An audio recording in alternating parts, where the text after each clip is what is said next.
அவரோட பேர் வந்து தங்க விக்னேஷ். இவரு தான் வந்து ஃபுட் சேஃப்டி ஆஃபீசர் அந்த ஏரியால.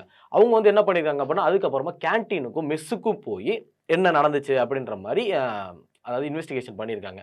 அப்பதான் வந்து நமக்கு ஒரு பெரிய ஒரு ஷாக்கிங்கே வந்திருக்கு. அதாவது இந்த கேன்டீன்குள்ள போனதுக்கப்புறம் பூனையெல்லாம் அங்க வீடு கட்டி வாழ்ந்துகிட்டு இருக்கு. கேன்டீன்குள்ள. அதாவது சமைக்கிற இடத்துல வந்து பூனை எல்லாமே வீடு கட்டி வாழ்ந்துகிட்டு இருக்கு. என்னன்னா நீங்க வந்து சில நியூஸ் சேனல் எல்லாமே அந்த வீடியோ வந்து போட்டாங்க இல்லையா? அதுல வந்து பார்த்தோம் அப்படின்னா, அந்த இடத்துல பூனை இருக்கு.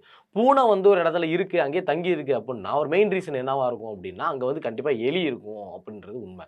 எலி இருக்கு அப்படின்னா, அங்க பூச்சி இருக்கும் அப்படின்றது உண்மை. ஏன்னா இது வந்து இந்த சைக்ளோன் படி அந்த பூச்ச வந்து எலி திங்கும், எலிய வந்து பூனை திங்கும் அப்படின்ற மாரி. ஏன்னா, அப்போ ஒரு பூனை அங்க வந்து இருக்கு அப்படின்னா, அதுக்கு ஒரு வாழ்வாதாரம்.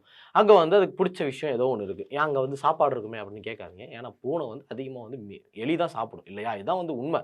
ஒருவேளை எலி அந்த இடத்துல இருக்கு அப்படின்னா, அது வந்து எந்த ஒரு பிரயோஜனமே இல்லாம ஒரு இடத்துல நிக்காது. எப்படி சொல்றது அப்படின்னா, இப்போ வந்து நான் வந்து ஒரு வீட்டோட மாப்பிள்ளைன்னு வச்சுக்கோங்களேன். நான் சம்மந்தமே இல்லாம என் மாமியார் வீட்ல உட்கார்ந்திருக்க மாட்டேன்ல. எதுக்காக வீட்டோட மாப்பிள்ளை எதுக்காக உட்கார்ந்திருப்பாங்க? காசுக்காக உட்கார்ந்திருப்பாங்க. அப்படின்ற மாரி, இப்போ வந்து எலி வந்து அந்த இடத்துல இருக்கு அப்படின்னா, பூச்சி இருக்கிறனால கண்டிப்பா அந்த இடத்துல இருக்கும். இப்ப இப்போ எலி அங்க இருக்கிறனால தான் இப்போ பூனை வந்து அங்க இருக்கு இல்லையா?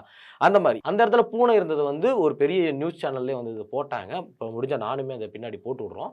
என்ன அப்படின்னா, இந்த மாரி இருக்கிறத பார்த்ததுக்கு அப்புறம் தான் இங்க வந்து சுத்தமா சேஃப்டியே இல்ல அப்படின்றத புரிஞ்சுருக்காங்க. ஒருவேள அங்க இருக்கிற பூச்சி ஏதாவது அவங்க சமைச்ச சாப்பாடுல விழுந்திருக்கலாம். ஏன்னா, அன்னைக்கு போட்டது வந்து வெஜ் தான் போட்டிருக்காங்க. சாம்பார் சம்திங் அதான் போட்டிருக்காங்க.